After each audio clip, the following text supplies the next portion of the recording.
Petang hari ini hamba berdoa demi nama Tuhan Yesus.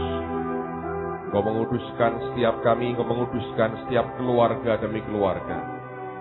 Malam hari ini kami percaya kekudusan Tuhan memurnikan kembali setiap keluarga. Dan hanya dengan sesuatu yang murni itu kami tahu, kami akan mengalami pemulihan yang daripada-Mu. Tolong kami Tuhan, tolong anak-anak-Mu, tolong kami. Berikan anugerah yang daripada-Mu, berikan anugerah yang daripada-Mu. Terima kasih Bapa, terima kasih Tuhan Yesus, terima kasih Tuhan Yesus, terima kasih Tuhan.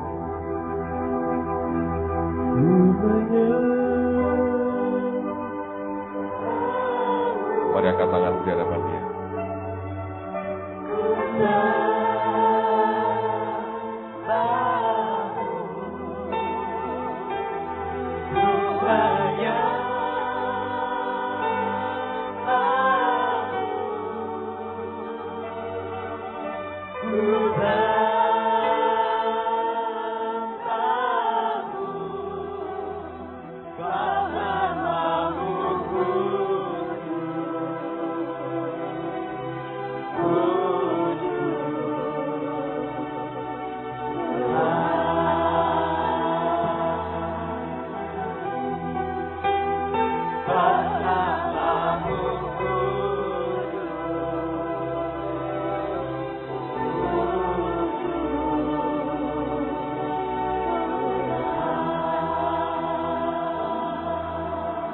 Sampaikan isi hatimu kepada setiap kami. Kelihkan mata rohani kami untuk melihatkan kebenaran-Mu. Dan sejak malam ini kami minta pemulihan yang dari Tuhan terjadi. Karena acara 2 hari ini kami persembahkan bagi-Mu di dalam nama Tuhan Yesus. Dan semua yang berharap dipulihkan berkata, amin. Berikan kemuliaan bagi Dia. Amen. Silakan duduk saudara. Selama 2 hari ini kita akan belajar sama-sama dari firman Tuhan. Acara ini memang merespon akan pertanyaan-pertanyaan yang banyak muncul, mewakili akan pergumulan dari begitu banyak orang akan keluarga dan keuangan. Sampai dengan sore tadi saya masih menerima akan surat pertanyaan yang isinya berkisar soal 2 hal ini, sehingga dalam 2 hari ini kita mencoba untuk mengajak kita datang ke Tuhan bersama-sama, belajar firman, dan kemudian kita akan minta supaya Tuhan yang memberikan akan pemulihan dalam kehidupan kita. Nah, sebelum saya sampaikan firman Tuhan, saya mau sampaikan dulu satu hal lagi. Nanti hari Minggu, saudara yang hadir dalam kebaktian ini akan terima seperti biasa ada warta jemaat, tapi juga kami sudah mencetak akan surat yang ditulis oleh hamba Tuhan Brother John Avansini. Minggu depan tanggal 20 dan tanggal 21, Sabtu sore jam 5, Minggu pagi dan Minggu sore, Brother John akan mengadakan seri meeting dalam gereja ini. Dan beliau seperti biasa, karena memang ini merupakan mandat Tuhan yang dia terima ketika di Nigeria beberapa tahun yang lalu. Anda pernah dengar ceritanya ketika di kamar hotel cahaya itu masuk dari Tuhan, dan kemudian ketika itu Tuhan hadir. Dan dia memerintahkan John sejak saat itu untuk bicara soal keuangan. Dan sejak hari itu Tuhan pakai dia dengan cara Allah yang ajaib sekali. Gereja ini pernah 2 kali mengalami akan anugerah Tuhan lewat kehadiran beliau. Tahun lalu berhalangan karena ada peristiwa September tanggal 11 itu, sehingga semua schedule hamba-hamba Tuhan mengalami akan kekacauan sekali, termasuk schedule Brother John. Tapi bulan ini oleh anugerah Tuhan dia bisa kembali. Nah, ada 4 tamu kita. Brother John akan datang dengan asistennya Patrick Ondri yang pernah bersama kita. Lalu ada seorang hamba Tuhan lagi dari Chicago kalau tidak salah. Namanya adalah Rob Thompson. Dan beliau berdua dengan John itulah yang digerakkan Tuhan untuk memberikan akan taburan untuk kita bisa membeli semua equipment radio pada masa-masa awal setahun yang lalu. Nah, saya mendorong saudara untuk bisa hadir dalam 3 session, hanya 3 kali pertemuan, Sabtu, Minggu pagi, Minggu sore. Dia akan bicara seri, sehingga ini bukan bicara akan topik yang sama, Tapi dalam 3 kali dia akan bicara akan 3 topik yang berbeda. Dan ini penting buat kehidupan kita. Minimal kalau Anda berkata, Pak, saya sudah sangat berkelimpahan. Apa yang akan dia sampaikan akan membuat kita bisa mungkin jadi berkat bagi orang lain, menolong orang lain dalam hal keuangan. Nah, karena ini masalah yang langka, saya berdoa, saya mendorong saudara untuk sungguh-sungguh ambil bagian dan hadir karena ini penting buat setiap kita. Saya tahu tempatnya akan berjubel, tapi mari kita penuhi setiap jengkal di gereja ini, dan itu lebih baik daripada Anda di rumah dan kemudian tidak dapat apa-apa. Jadi saya percaya, saya sudah merasa sejak bulan lalu dalam roh saya, bahwa sesuatu yang luar biasa akan terjadi lewat kehadiran hamba Tuhan ini minggu depan. Dan sekali lagi saya mendorong, nanti akan sangat ironis, orang-orang lain diberkati, kita sendiri tidak terima apa-apa.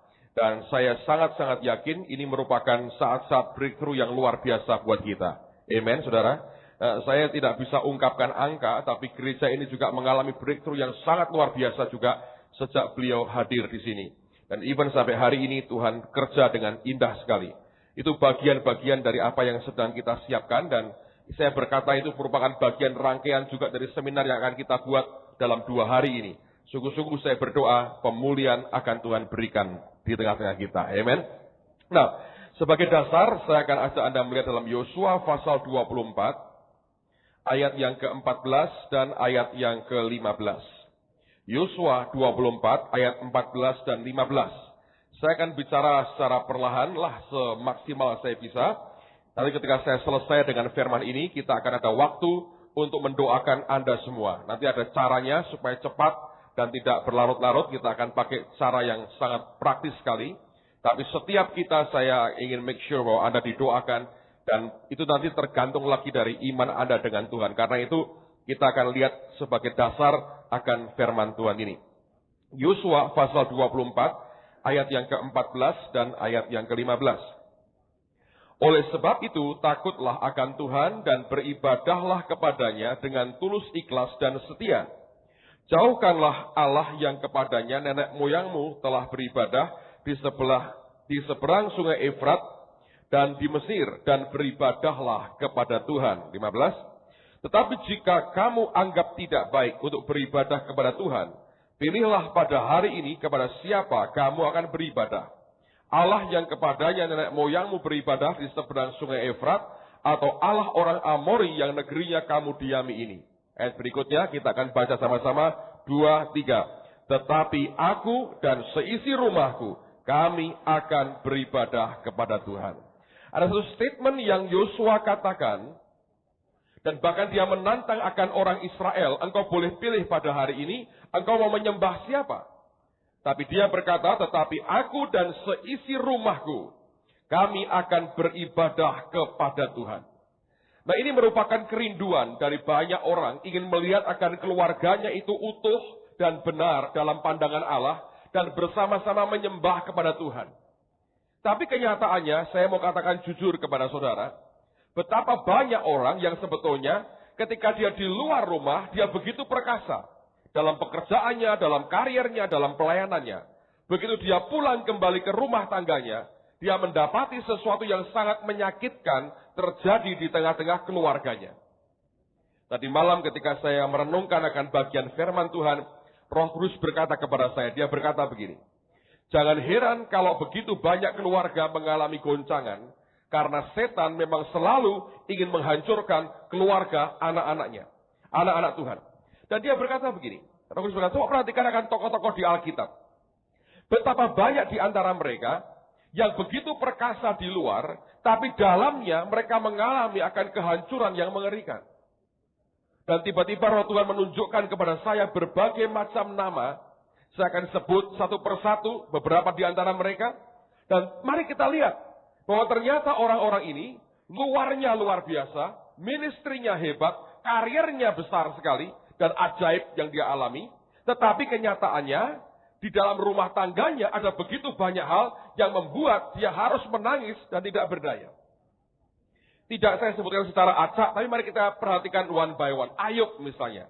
Kita belajar minggu lalu di gereja soal Ayub misalnya. Ayub ini kan luar biasa. Sampai Allah berkata, di dunia ini tidak ada orang yang seperti Ayub. Takut akan Allah, berbuat kebaikan, dan hidupnya saleh di hadapan Tuhan. Kalau sampai Allah berkata dia saleh, artinya secara kontinu, secara terus-menerus, dia hidup berkenan di hadapan Tuhan. Itu kesalehan. Dan sekalipun orang ini luar biasa, salehnya luar biasa. Alkitab mengatakan, dia punya anak-anak laki-laki dan anak-anak perempuan, total 10 jumlahnya. Dan ternyata mereka ini suka makan, pesta, dan minum. Dan kalau mereka minum, Alkitab mengatakan, itu minum anggur. Dan indikasinya mereka suka mabok.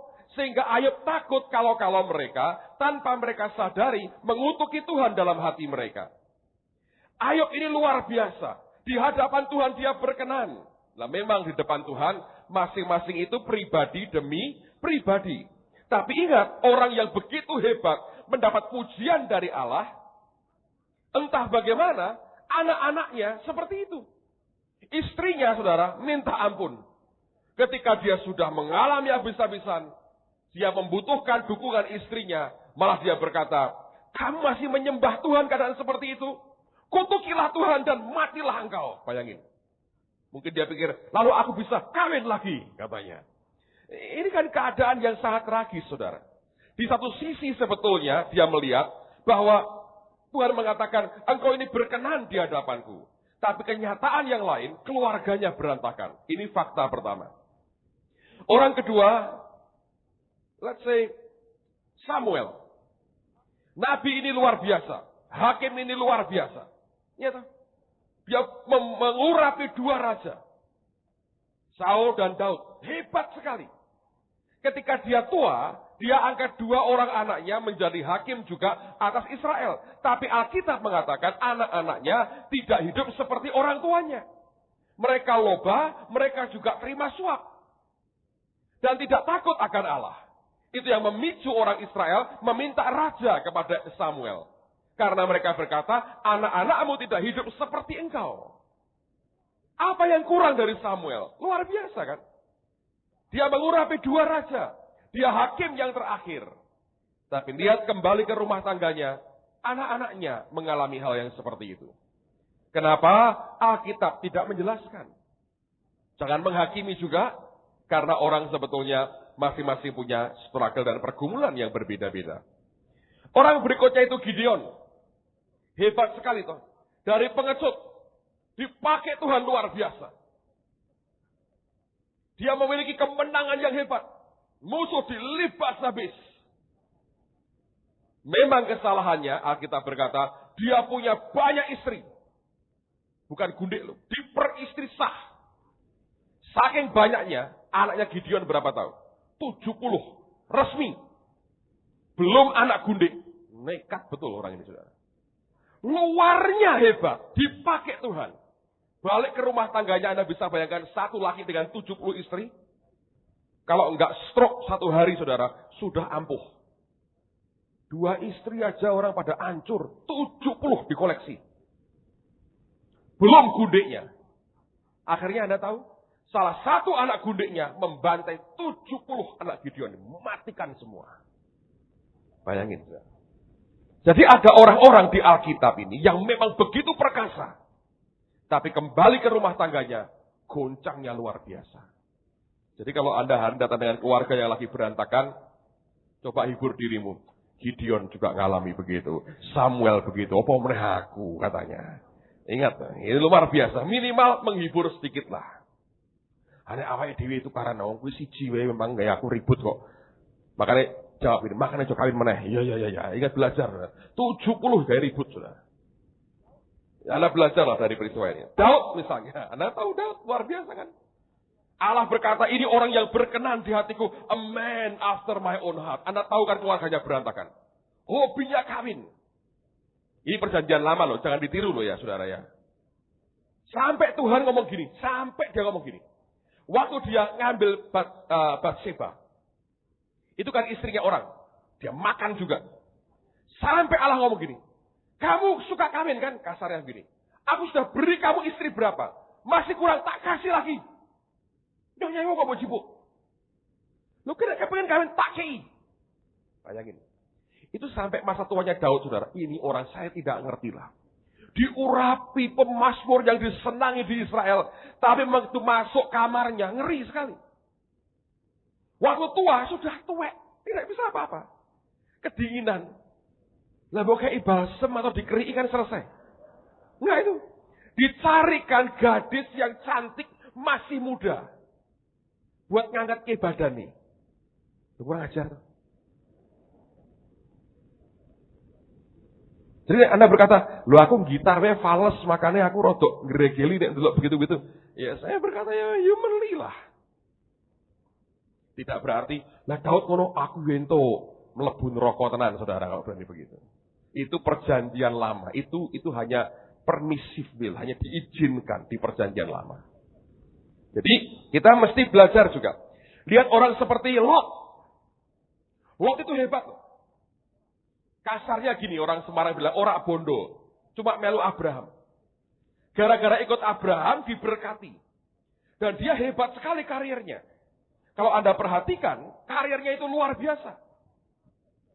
Dari nggak ada apa-apa, sampai jadi tua-tua kota Sodom. Dewan Perwakilan Rakyat, bukan DPR lah mestinya. Itu Dewan Kepresidenan Sodom. Itu Lot di situ. Karena itu ketika malaikat 2 datang ke Sodom, ketemunya Lot di pintu gerbang. Tempat para pemimpin bercokol di situ. Dia begitu hebat karirnya di luar, uangnya banyak, hartanya banyak, pangkatnya tinggi. Waktu memberitahu calon menantunya bahwa kota ini akan ditunggang balikkan, mereka berkata, papa guyonan. Dianggap bergurau. Mereka tidak mau ikut. Dia ajak diseret malaikat akhirnya dengan istri dan 2 anaknya perempuan. Anda tahu akhirnya istri dari tiang garam, 2 anaknya incest dengan dia. Amon dan Moab jadi lahirnya. Ini orang hebat di luar, tapi kacau di dalam. Jadi kita sebetulnya sedang bicara pada sesuatu yang sangat basic dalam kehidupan kita. Tidak berarti saya berkata, kalau berbagai contoh ditunjukkan, berarti boleh. Berarti itu wajar. Berarti itu biasa. Tidak, saudara. Alkitab memang telanjang, membuka semua apa adanya. Supaya kita belajar inilah realitanya. Pergulatannya tidak mudah. Kalau Anda mengalami kesulitan banyak, Tuhan berkata, memang hidup di dunia tidak mudah. Allah mengerti itu. Dan saya percaya adalah kehendak Tuhan memulihkan keluarga kita di hadapan Dia. Sampai kita berkata, tetapi aku dan seisi rumahku, kami akan beribadah kepada Tuhan. Contoh lain, contoh yang agak duniawi. Potifar misalnya. Potifar, Anda tahu, itu komandan pengawal raja. Itu orang paling berpengaruh. Karena keselamatan raja di tangan dia. Mestinya kaya raya dan rumahnya besar. Karirnya luar biasa. Istrinya juga luar biasa. Mau sama laki-laki lain. Bayangin. Saya memang tidak pernah mendengar cerita ketika Yusuf jadi orang nomor 2 maka digantunglah Tante Pot ini, saudara. Saya nggak tahu diapain sama dia. Atau digantung atau gantian. Masuk penjara dengan dia. Tapi bayangkan ini orang begitu hebat di luar. Karirnya luar biasa. Di dalam rumah tangganya sendiri kacau. Seringkali itu yang dialami oleh banyak orang. Even bahkan hamba Tuhan, saudara. Dan itu seringkali saya harus berkata bahwa orang mesti memperhatikanlah keluarganya. Karena ketika Anda hebat di luar, Anda kembali hancur. Itu bisa meruntuhkan seluruhnya, saudara. Dan itu bagian dari apa yang dihadapi. Nah, lihat akan fakta pada hari inilah. Saya temukan cuplikan di satu majalah. Dan saya kaget sekali dengan fakta soal perceraian pada hari ini di Indonesia. Dalam angka itu dikatakan di Jakarta ini ya. Ini angka perceraian itu 5 tahun terakhir itu meningkat tiap tahun 4%. Jakarta 4%. Tapi di Surabaya tiap tahun itu naik 11% yang cerai. Di Jogja yang halus, gitu, gitu kan? Panglipuran, wonten panglipuran, Itu naik tiap tahun berapa? 20%. Jadi nggih-nggih ngorak kepanggih itu banyak, saudara. Iya tapi tidak sebetulnya. Bayangin, itu kan kultur yang paling halus. Ya toh? Lagunya aja kan, waduh, 20% tiap tahun. Di Eropa, di Inggris lebih parah tentunya. Di Inggris itu kira-kira 40% dari keluarga itu cerai. Di Amerika, tiap 2 keluarga, 1 cerai. Jadi mesti berantakan. Nah, yang aneh adalah begini. Ini gejala aneh, saudara. Seperti di Jakarta gitu ya. Gugatan cerai itu, dulu kan orang berpikir yang suka menceraikan kan suami. Ini sekarang kebalik jawabannya. Di Jakarta itu, gugatan cerai yang diajukan istri, itu mencapai 67%. Jadi 30 berapa? 3-nya suami yang gugat cerai. Jadi yang nakal itu sekarang laki atau wanita. Ya belum tentu nakal, saudara. Tapi yang berinisiatif minta cerai, 67% di Jakarta itu istri. Yang dengerin saya, yang konseling radio itu ya menurut saya 70% yang mengeluh keluarganya itu istri. Di Surabaya, itu gugatan cerai yang diajukan istri, 76%. Nekat. Jadi istri yang gugat cerai itu 76%. Bayangin. Saudara bisa bayangkan 3/4-nya itu karena istrinya minta gugat cerai. Nah sekarang pertanyaannya kan mereka buat riset ya. Kenapa kok sampai begitu? Sekarang ini para istri kok dengan gampang minta cerai? Yang pertama, diindikasikan karena mereka makin maju, makin pinter, ya makin mandiri, bisa cari uang sendiri. Dan ini kalangan menengah ke atas tuh. Kalau menengah ke bawah itu nerimo. Apapun ya wis. Derek mawon pun. Tapi kalau menengah ke atas, saudara, itu ternyata mereka berkata gini, kami itu bisa kerja sendiri, cari duit sendiri, dan mereka berkata kami tidak mau menderita terlalu lama. Ibu curah iso kerja, keset, ngantemi, pegat. Ayo. Dan yang kedua, mau di Amerika di research, ternyata itu karena waktu kawin, itu harapannya itu muluk-muluk. Nah ternyata itu dari mana, saudara? Itu dari orang-orang yang sejak kecil, sejak remaja, tidak cukup diinformasi akan kehidupan yang sebenarnya. Kalau Anda hari ini ke mall, kemana gitu ya, ke Kentucky Fried Chicken, lihat itu SMP, pacaran. Saya bilang, ini wong tuwane do neng ndi. Tapi kalau dibilang nggak boleh, kolok katanya. Bayangin. Ditembak terus oleh media, ya, orang tua sudah gelagapan, di keluarga tidak jadi shelter, tidak punya tempat perlindungan, akhirnya anak keluyuran. Nah kalau umur 12-13 sudah mulai pacaran, Anda pikir nanti kalau dia kawin 13 tahun mendatang, bisa nggak mempertahankan keperawanan? Saya mau tanya. Ayo. Dan ini kan dari kalau anak-anak begitu ya masih ingusan, kadang-kadang masih ngompol. Gosok gigi aja seringkali lupa. Ya tetapi sekarang kan ada SMS. Wih, saya kalau lihat orang itu telepon-teleponan, medianya begitu sekarang. Nah itu kalau dibiarkan, apakah mereka bisa bertahan sampai 13 tahun mendatang?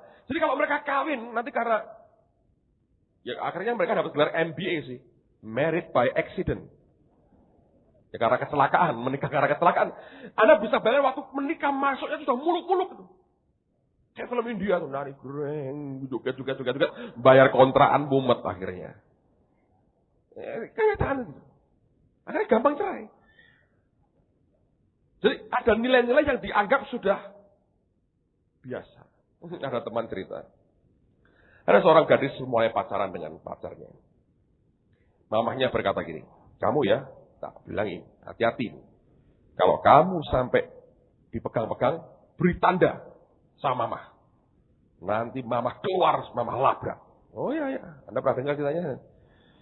Lalu kemudian si mamahnya beritahu sama si gadisnya ini. Kalau kamu dipegang tanganmu, bilang timun. Tanda, mamanya ngerti. Kalau kamu mulai dirangkul, kamu bilang apa? Pepaya. Gitu. Kalau kamu mau dicium pipimu, kamu harus berkata nanas. Gitu. Kalau dia mau coba cium bibirmu, berkata apa? Bengkoang. Gitu. Kasih tanda. Ya, pokoknya kamu harus beritahu. Kalau kamu sungkan, nanti kamu teriak begitu mama tahu. Lagi ngapain? Saudara tahu apa yang terjadi, ditunggu, saudara. Wah betul, timun. Wah mamanya bilang, tangannya mulai dipegang. Ini lanang gratil betul. Nah sekarang anak-anak ya, belasan-belasan. Anda jangan pikir ya, itu nggak apa-apa kok teman-teman. Visi di porno itu di mana-mana, saudara. Nah orang lihat terus tuh, satu hari dia bilang, Pak praktekin. Makanya saya berkata, punya anak sekarang itu mesti ekstra hati-hati. Anda perlu hebat luar, beleng sekali kebobolan. Bisa kelimpungan hidup kita. Jadi ini struggle kita bersama. Lalu si anak tuh mulai teriak lagi tuh. Nanas, bengkoang, segala macam. Wah lah kok wis kabeh, dia pikir. Mulai kok malah tambah gini ya. Ditunggu akhirnya lama sekali sudah. Tidak ada tanda. Sudah mau keluar mamahnya nih, sudah mulai ngitung kok nggak keluar nih. Terakhir dia rujak katanya. Swampur sudah. Nah, waktu rujak itu bahaya sudah. Gelap. Ada apa dengan cinta, ada rujak dengan cinta. Jadi ada saat-saat di mana orang itu mulainya salah sebetulnya. Kami di gerejanya kalau Anda ngerti, kita ini bimbingan nikah 6 bulan. Dan itu dibongkar semua loh, diberitahu. Dan kita tanya sampai detail. Sampai soal duitmu berapa sebetulnya. Gajimu berapa. Jangan cuma modal gitar satu untuk joget lalu mau kawin. Ini bukan film India. Ya ini realita. Dan banyak orang kaget-kaget dengan itu. Beberapa orang pakai bahasa kami beriman Pak. Oh ya boleh aja. Cobalah makan nasi ganti dengan iman. Seperti apa rasanya. Jadi ada banyak orang tidak realistis. Dari kecil rumah tangga sudah tidak. Jadi kalau Anda sudah mulai ya lihat apa ya. Komunikasi dengan orang tua sudah nggak lancar. Anakmu pendiam gitu ya. Aduh. Itu kadang-kadang banyak orang menang tapi geleng gitu saudara. Bagus sama di luar hadapan orang tuanya. Di luarnya sangat tidak terkontrol. Zaman saya dulu ya SMA itu kalau pacaran tuh aneh kok. Kok nekat kok masih SMA. Sekarang ini sudah SMP, SD gitu. Kadang-kadang saya bilang, ini saya nggak tahu ini zaman apa lah. Tapi zaman rujak, zaman gado-gado, zaman apa saya nggak tahu. Tapi kalau mulainya begitu, akhirnya muluk-muluk toh. Luarnya nggak. Nah, sekarang pertanyaan yang paling sering kami terima dalam beberapa kali ini adalah, apakah cerai itu suatu solusi? Batasannya apa cerai itu? Saya nggak perlu sebut namanya, tapi karena Anda juga mendengar radio, ada seorang saudari, seorang ibu rumah tangga yang tanya dengan saya pada waktu saya konseling minggu yang lalu. Dia mengeluhkan soal suaminya, menikah sudah baru beberapa tahun, dan dia berkata, boleh nggak saya cerai? Saya bilang kalau kita berkata, Allah membenci perceraian. Tapi ini perbuatannya begini. Nah kalau Anda cerita akan kepedihan dari, Anda dengarkan kepedihan hati seorang istri, ya Anda akan berkata, Anda akan muncul empatimu berkata, aduh kasihan orang ini. Sampai dia berkata begini, ada seorang pendeta Pak hamba Tuhan yang mengatakan kepada saya, secara pribadi saya setuju kamu cerai. Bayangin. Nah saya berkata, tanya sama hamba Tuhan itu, apakah setelah saya cerai, saya boleh kawin lagi? Kalau tidak, saya mau katakan, berarti kamu siap dari janda sampai tua. Kalau masih muda belum punya anak. Kamu kuat? Ya, tidak kuat. Berarti kamu mau kawin lagi kalau dapat pasangan yang lebih baik? Ya mau. Tanya sama pendeta itu. Mau nggak dia berkati kamu perkawinannya? Pasti dia bilang tidak mau. Jadi kamu didorong karena empatinya dia, karena kasihan, gitu. Tapi kamu digantung. Kalau sekedar kasihan dengan kamu hari itu berat. Tapi kenyataan, saudara. Ya, saya terima banyak telepon, saya terima surat beberapa yang berkata, suaminya main pukul, sudah tidak mau kerja, ngantak-ngantaknya duit. habisin terus uangnya. Sampai nggak punya apa-apa. Nah, Pak, apakah saya sampai nanti 30-40 tahun lagi masih kawin dengan dia terus? Saya berkata mungkin lebih lama dari itu. Karena orang-orang begini memang umurnya panjang. Gitu. Karena Allah memberi dia kesempatan bertobat.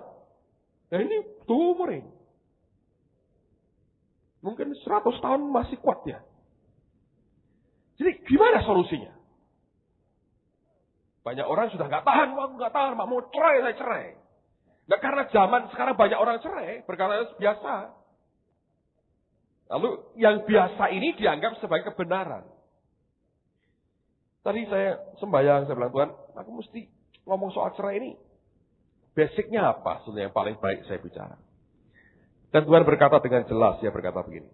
Orang cerai itu sebetulnya, kata cerai itu adalah suatu akumulasi, ya, kecuali karena jinah ya.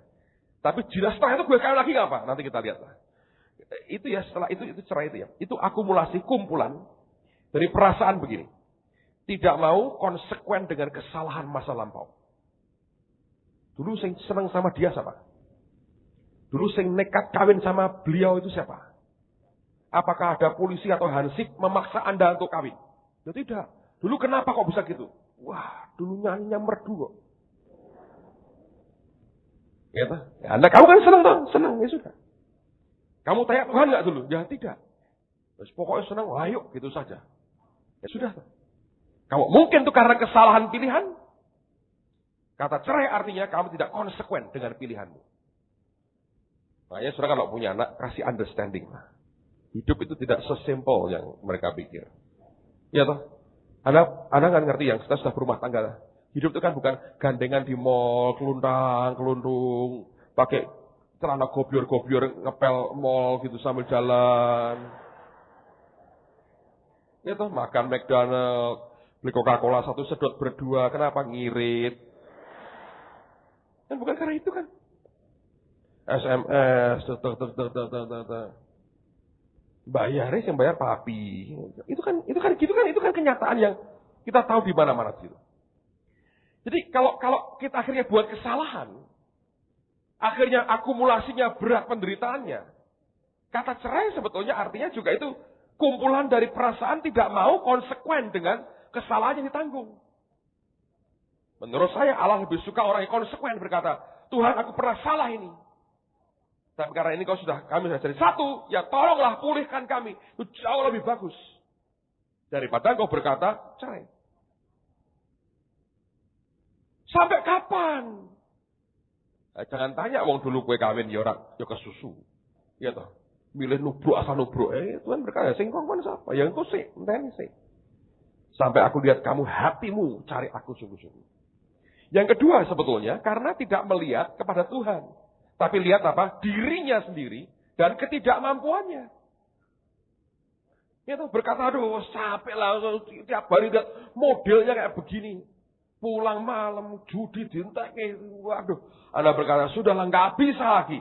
Tapi bisakah kita berkata bahwa Tuhan pun sudah tidak bisa lagi dengan kamu? Gawat kalau begitu. Nah, sekarang gimana sih kita bicara soal cerai ini? Jadi banyak orang yang bertubi-tubi tanya, cerai. Dulu ada yang konseling dengan Bu Yos tanya, soal cerai gimana? Bu Yos bilang, tunggu Jumat ya Pak Petrus Agung, tak anteni sampai berapa kali tidak bisa nyambung teleponnya. Tapi saya pikir saya perlu bicara dengan Anda. Apa dengan Alkitab soal perceraian? Anda pasti berkata, ya pasti nggak boleh Pak. Tapi lihat nggak boleh karena apa? Kenapa ini? Ujungnya di mana? Mari kita buka beberapa firman Tuhan ya. Matius 19. Matius 19.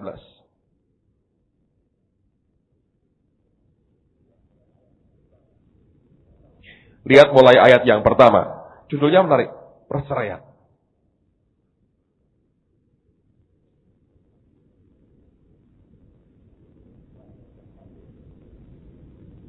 Matius 19. Lihat pada ayat yang pertama. Setelah Yesus selesai dengan pengajarannya itu, berangkatlah ia dari Galilea dan tiba di daerah Yudea yang di seberang sungai Yordan. Orang banyak berbondong-bondong mengikuti dia dan ia pun menyembuhkan mereka di sana.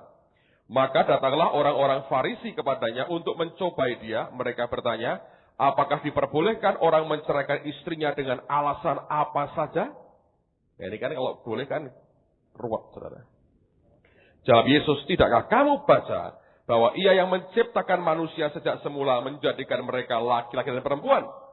Dan firman-Nya, sebab itu laki-laki akan meninggalkan ayah dan ibunya dan bersatu dengan istrinya, sehingga keduanya itu menjadi satu daging. Demikianlah mereka bukan lagi dua, melainkan satu. Karena itu apa yang telah dipersatukan Allah tidak boleh diceraikan manusia. Kata mereka kepadanya, jika demikian, apakah sebabnya Musa memerintahkan untuk memberikan surat cerai jika orang menceraikan istrinya?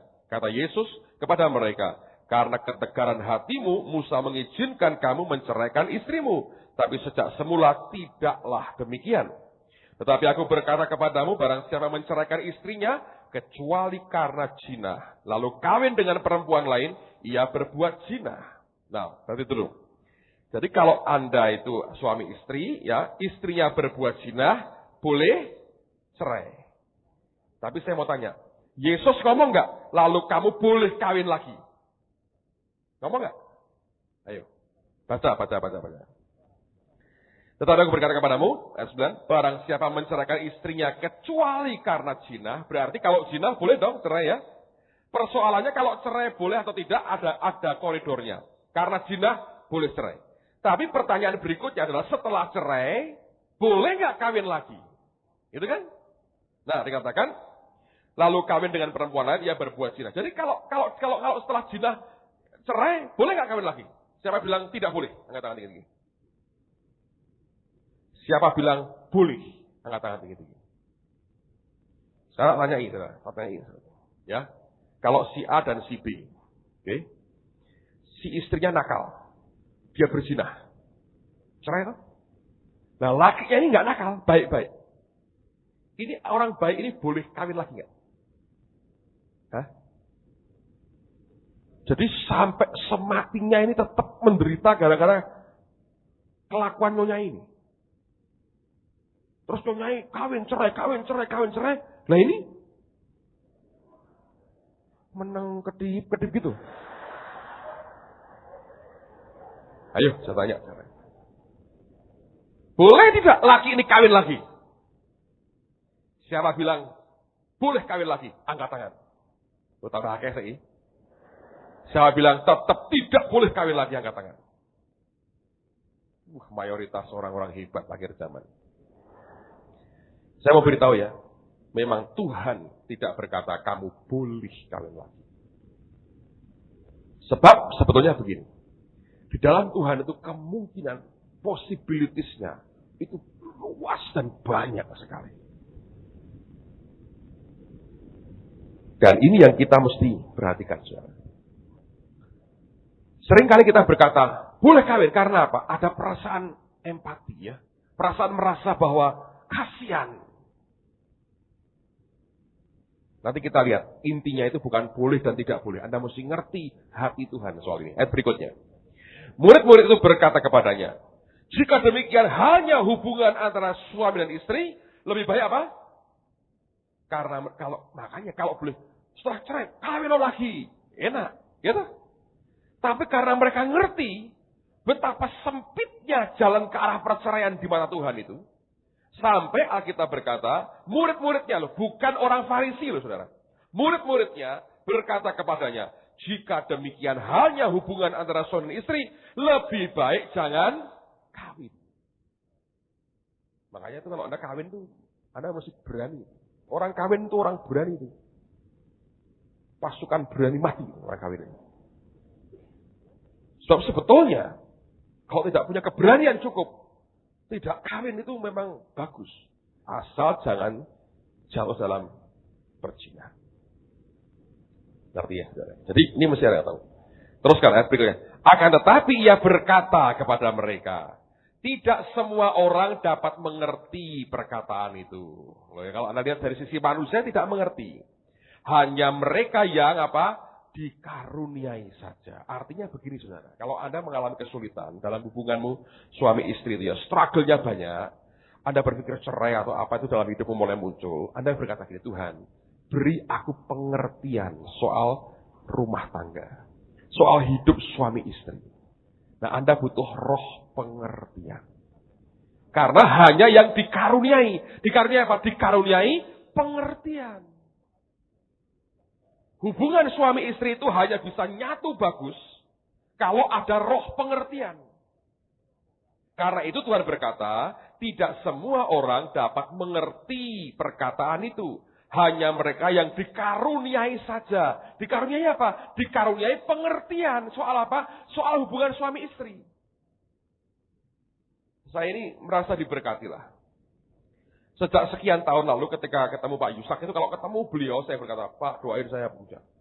Yang didoakan selalu gini, Tuhan berikan kepada hambamu ini roh pengertian. Ternyata itu luar biasa. Saudara bisa mengerti keadaan orang lain dan mengerti dirimu sendiri ini siapa. Mengerti orang lain, Anda tidak dengan gampang menghakimi orang lain. Anda bisa ngerti maksud dibalik semuanya itu. Anda mesti belajar. Kalau tidak, Anda akan salah paham terus dengan orang. Salah paham. Nah, dalam urusan sehari dengan orang-orang di kantor, dengan kegiatan di perusahaan, di tempat Anda kerja, Anda juga butuh roh pengertian itu. Apalagi dengan suami istri yang sudah sekali disatukan tidak boleh diceraikan oleh manusia. Nah, ini butuh roh pengertian, dua-duanya butuh. Karena itu malam ini kita mau berdoa mintakan kepada saudara apa? Roh pengertian. Enak. Nanti ngomongnya ngerti. Saudara tidak usah nunggu sampai pasangan Anda meledak marahnya. Dari gelagatnya, mukanya Anda tahu, ini gak suka hati. Kalau dia mulai ngomong sesuatu, gak ditanggapi perkataannya. Tapi kau bisa melihat di belakangnya ini karena apa? Nah, banyak orang ribut karena tidak punya pengertian.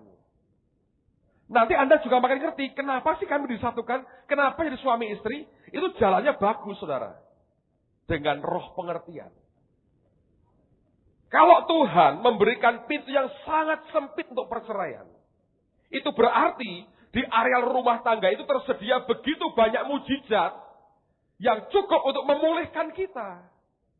Sampai sebetulnya ini tidak perlu digunakan yang satu ini.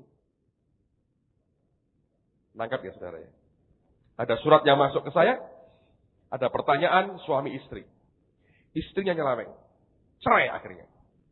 Suaminya tidak kawin lagi. Sekarang istrinya ini bertobat, lahir baru. Mau kembali.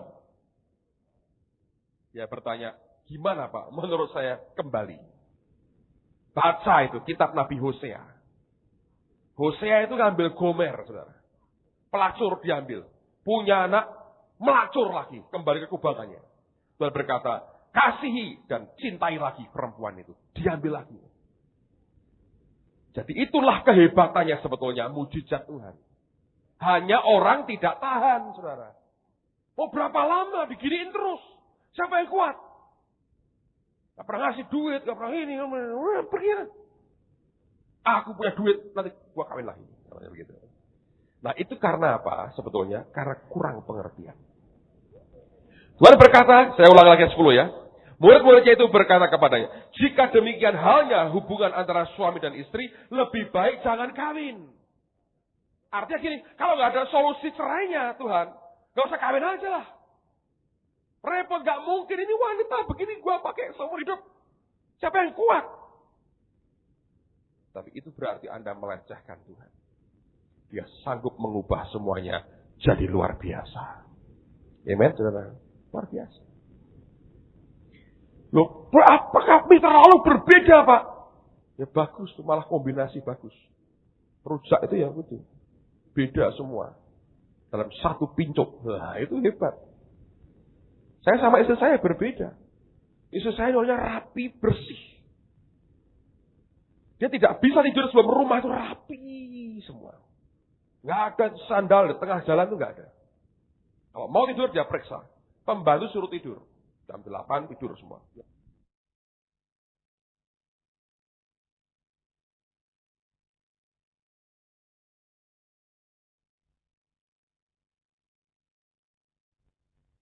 Nggak ada sandal di tengah jalan itu nggak ada. Kalau mau tidur dia periksa. Pembantu suruh tidur. Jam 8 tidur semua. Yang kontrol dibersihin, dirapikan semua. Setelah rapi semua, tidur. Dapat suami sembarangan kayak saya. Saling melengkapi. Saya lempar sepatu, dia menata sepatu. Loh, lengkap. Kenapa udah resi aneh? Wah, rumahnya kotong, saudara. Resi. Komplit. Sudah saling melengkapi. Benar. Anak saya itu kadang protes. Gara-gara papa ini loh. Kulitku dari hitam coklat begini. Bukan kayak mama. Produknya berbeda. Saya berkata. Ini kopi susu. Campur jahe. Jadi. Memang beda. Semua apa? Memang beda kok, saudara. Sifat karakternya beda. Tapi kalau Anda mengerti, kalau Allah memberikan jalan begitu sempit untuk perceraian, artinya dalam rumah tangga itu tersedia mujizat yang luar biasa limpahnya. Yang sanggup membuat kita pulih. Makanya ketika mereka berkata, lebih baik gak usah kawin Tuhan. Dia berkata, salah. Lu kawin. Tapi kamu minta dikaruniai supaya kamu ngerti. Jadi apa itu karunia apa? Pengertian, saudara. Nanti kalau Anda punya pengertian, hubungan itu jadi enak. Karena ada pengertian. Kalau nggak ada pengertian, wah susah. Nggak bisa. Harus ada pengertian. Terusin lagi. Ada orang yang tidak dapat kawin karena ia memang lahir demikian. Dari rahim ibunya. Siapa ini? Orang-orang banci. Ya. Banci kan lahirnya begitu. Susah kawin. Ada orang, bukan homoseks, banci. Banci itu karena memang secara fisiknya memang kelainan. Ada orang yang dijadikan demikian oleh orang lain. Siapa itu? Orang-orang yang dikebiri. Dulu zaman raja-raja itu kan para pendamping putri permaisuri itu kan dikebiri. Nggak bisa kawin ya. Ingin aja tidak. Dikebiri soalnya. Ada orang yang membuat dirinya demikian karena kemauan sendiri oleh karena kerajaan surga. Siapa itu? Kayak Paulus. Sengaja tidak mau kawin. Supaya untuk Tuhan saja hidupmu. Bukan karena patah hati. Ya ada tidak karena patah hati. Tapi Paulus enggak, karena Tuhan. Siapa yang dapat mengerti, hendaklah ya apa? Mengerti. Jadi Anda mesti apa? Mengerti. Ternyata itu roh. Yesus punya roh hikmat dan pengertian. Ternyata itu roh. Jadi kita bisa minta ini hari ini. Kalau Anda tiap hari saya dari doa minta Tuhan berikan roh pengertian kepada dia.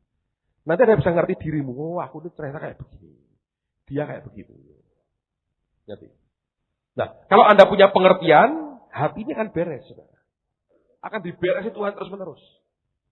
Tapi kalau enggak beres hatinya, ya sudah kacau. Contoh nih. Suami istri ya ada ayat. Hai suami apa? Kasihilah istrimu. Hai istri, jangan tanduk ya. Tunduklah pada suamimu. Kalau Anda punya pengertian, ya hatimu beres dengan Tuhan. Para suami yang harus diperhatikan ayat untuk siapa? Hah? Suami toh, karena Anda kan suami. Jadi bagianmu adalah hai suami apa? Kasihilah istrimu. Sedangkan kalau istri, yang Anda perhatikan bagian hai istri karena Anda istri. Artinya engkau harus apa? Tunduklah pada suamimu. Kalau engkau uring-uringan, ngamuk, ribut, tidak ada pengertian, suami memperhatikan ayat untuk istri yang berkata apa? Alkitab berkata, tunduklah kepada suami. Istri berkata, tapi itu buat aku, bukan buat kamu, katanya.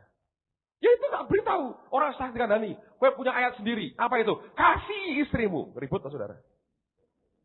Ayat dipakai untuk perang. Sebab dalamnya tidak beres. Tidak ada pengertiannya. Ngerti? Ada lagi orang khotbah gini. Saya heran, banyak orang tuh ayat dipelintir-pelintir semaunya. Dia berkata gini, ngajar, menyampaikan firman, dia ngomong gini. Istri-istri, kalau suamimu belum seperti Yesus, tidak perlu Anda tunduk pada suamimu. Saya coba renungkan, kok bisa ngomong begini? Anda pasti ngerti itu dipelintir ayatnya. Ya, jadi begini. Alkitab berkata, hai istri, tunduklah pada suamimu seperti kepada Kristus. Berarti kalau suamimu tidak seperti Kristus, tidak perlu. Ayo, benar apa salah, saudara? Nah, sampai mati, mana ada suami kayak Kristus? Telusuri orang itu mesti punya kepahitan. Mbak papae, mbak suamine, sama bekas calon suaminya, ditinggal kabur pacarnya, mesti itu orang itu kepahitan luar biasa. Jadi dari kepahitannya dipelintir ayatnya. Anda dengar begitu, Anda makan dalam keluargamu, berantem terus. Tunduk, kau belum seperti Kristus. Lah sampai kapan kayak Yesus? Mbok paku sih santanganku. Ribut malahan saudara. Ayo. Awan mbok pakoni tangane suamimu. Jadi ini kadang-kadang membuat orang jadi crazy. Ya. Dipelintir-pelintir. Tapi sudah karena tidak ada pengertian. Gitu. Perlu roh pengertian lah saudara. Kalau nggak ada banyak kegilaan dalam kehidupan kita. Oke? Jadi kita mengajar itu. Ya, Anda perlu minta pengertian. Cerai itu bukan solusinya. Itu sudah terakhir sekali. Nah, coba lihat lagi. 1 Korintus pasal 7. Lihat mulai ayat yang pertama. Ini menarik nih. Tentang perkawinan. Nah, yuk kita lihat sama-sama. Sebetulnya Alkitab ini sudah gamblang ya. Cuman kalau Roh Kudus belum mencelikkan kita nggak ngerti. Jadi malam ini kita mau minta roh pengertian kepada Tuhan. 1 Korintus 7 ayat yang pertama. Dan sekarang memang hal-hal yang kamu tuliskan kepadaku adalah baik bagi laki-laki kalau ia tidak kawin. Tapi mengingat bahaya percabulan, baiklah setiap laki-laki mempunyai istrinya sendiri dan setiap perempuan mempunyai apa? Suaminya sendiri. Jadi sebetulnya orang kawin itu kata Paulus juga ada unsur itu karena kebutuhan biologis, kebutuhan seks. Ya. Jadi kalau dia berkata lebih baik bagi laki-laki kalau tidak kawin, tapi mengingat bahaya percabulan, artinya kamu bisa jatuh dalam perzinahan lah. Artinya kalau punya istri itu ada kebutuhan biologis yang terpenuhi. Saya di Sydney ada cerita menarik. Ya untung ini mesti ada beberapa yang belum kawin, tidak apa-apa lah. Untuk dengan merapat-rapat. Saya makan siang dengan pendeta di Sydney dengan beberapa staf full-timernya.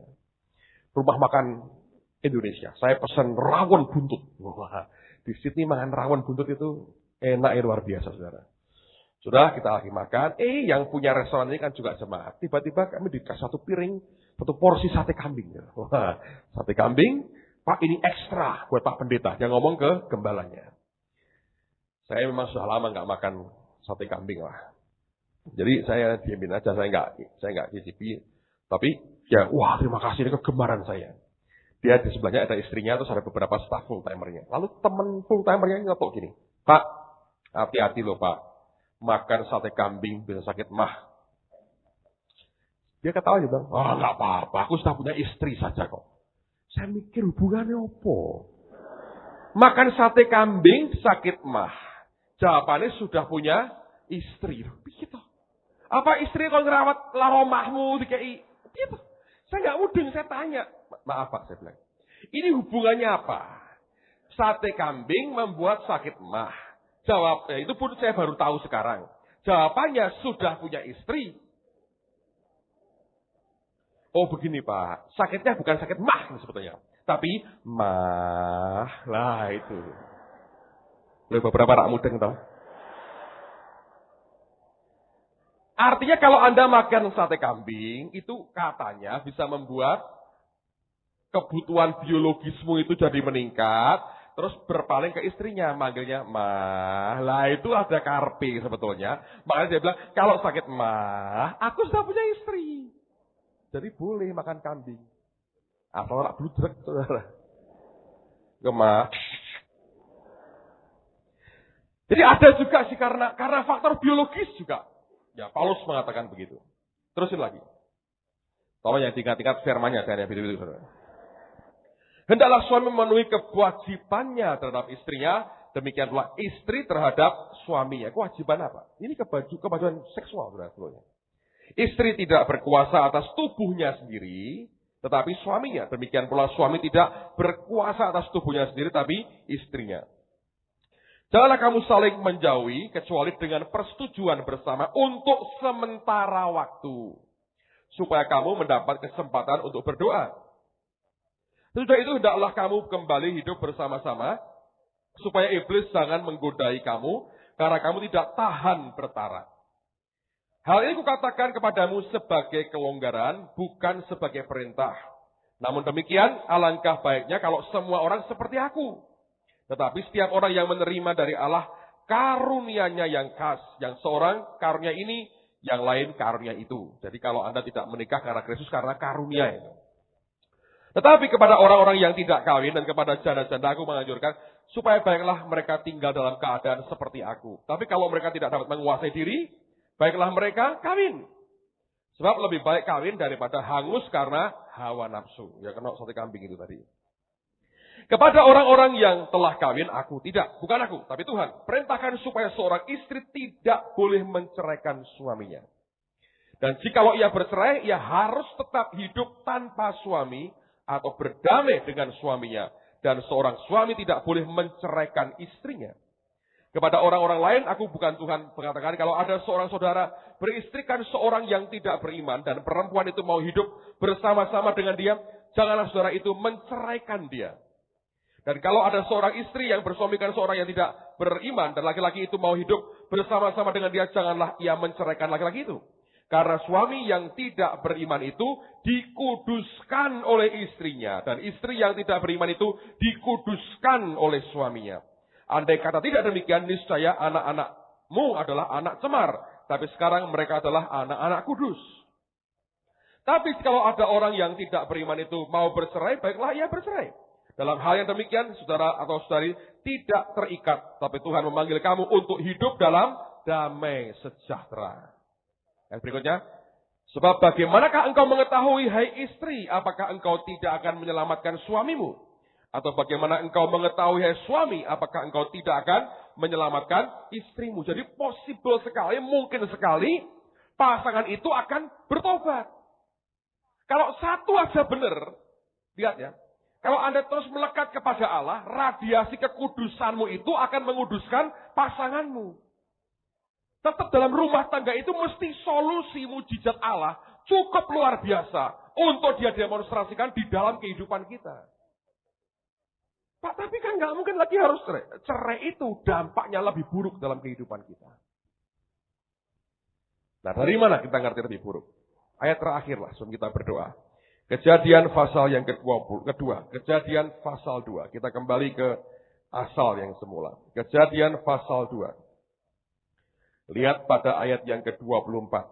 Kejadian 2 ayat yang ke-24. Kita akan baca bersama-sama. Kejadian 2 ayat yang ke-24. Kita akan baca bersama-sama akan ayat ini. Kita lihat ya. 2, 3. Sebab itu seorang laki-laki akan meninggalkan ayahnya dan ibunya dan bersatu dengan istrinya. Sehingga keduanya menjadi satu seperti dua lembar kertas yang dilem jadi satu. Begitu rata. Menceraikan artinya Anda mesti merobek ini lagi. Saya sengaja siapkan buat saudara. Ini dua lembar kertas yang dilem. Saya mau coba robek lah. Apakah saya masih bisa dapat utuh dari hasil robekan ini? Anda sudah tahu kan jawabannya. Kalau ini kertas dilem dan jadi kering, kuat sekali. Kalau saya robek, apa yang akan terjadi? Kalau orang cerai itu ada emosinya nggak? Ada tuh. Masa orang cerai gini, kita cerai ya. Tak pikir sih, orang anu tuh ya. Cerai kan? Dan perobekan itu kan tidak, ya wis pelan-pelan ya. Mulai sekarang turunnya aduh 5 sentinan. Besok 10 senti. 5 tahun lagi baru kita pisah ranjang. Itu tidak cerai, namanya dagelan. Cerai itu sesuatu yang sudden terjadi. Seketika terjadi. Apa yang terjadi kalau saya robek ini? Ini dua kertas. Anda tahu ujungnya dua? Ini mau cerai gaya apa? Gaya Yogyo, Solo, atau Semarang kan? Saya coba sobek soalnya. Satu anak sakit hati.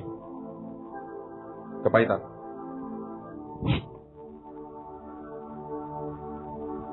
Jadi, wah nggak utuh Pak. Boleh. Kita coba lagi. Pokoknya harus cerai. Cerai. Anak kedua bunuh diri.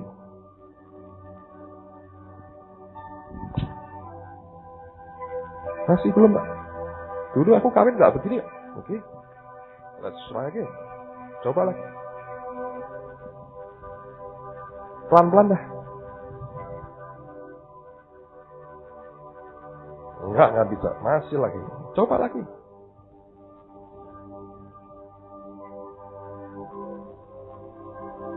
Saya akan coba. Anda mau cerai?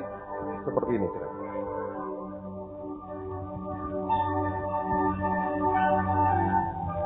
Anda mau cerai? Seperti ini. Dua kertas ditempel jadi satu. Saya coba pisahin. Coba. Pak, itu salahnya yang kok terlalu kenceng Pak lemnya Pak. Kok pakai itu aja Pak, lebih gampang. Satu gilani, dua tidak alkitabiah. Mr. Bean yang begitu. Kalau Tuhan ngomong dua jadi satu, dia serius. Dia tidak banyak guyon sebenarnya. Dia serius dengan apa yang dia ucapkan. Saya susah cari ujungnya lagi. Dan Anda akan jumpai barang seperti ini. Saya pakai untuk apa barang kayak ini? Kalau saya tulis surat dengan kop surat seperti ini, merasa saya menghina orang yang saya surati. Mungkin Anda berkata, aku menang, jatah lebih banyak. Tapi Anda kertas rusak. Mau kawin lagi? Ambil kertas lain lagi. Lem lagi. Jadi apa? Cerai lagi. Atau Anda akan jadi serpihan kertas seperti ini. Hilang. Ini loh perceraian. Seperti ini cerai. Masa begitu? Saya nggak yakin dengan proposal segala reason Anda cerai. Nasibnya seperti ini. Kalau Yesus memberikan hanya ruang sempit untuk perceraian, oleh karena dia tahu ada ruang lebar untuk mujizat Allah dalam pemulihan keluarga kita. Dan Tuhan mau katakan malam hari ini adalah, mari minta roh pengertian di tengah-tengah kita. Kalau Anda dikaruniai pengertian itu, saudara dan saya akan bisa lewati semua gelombang apapun dalam bahtera rumah tangga kita. Tundukkan kepala, kita berdoa sama-sama.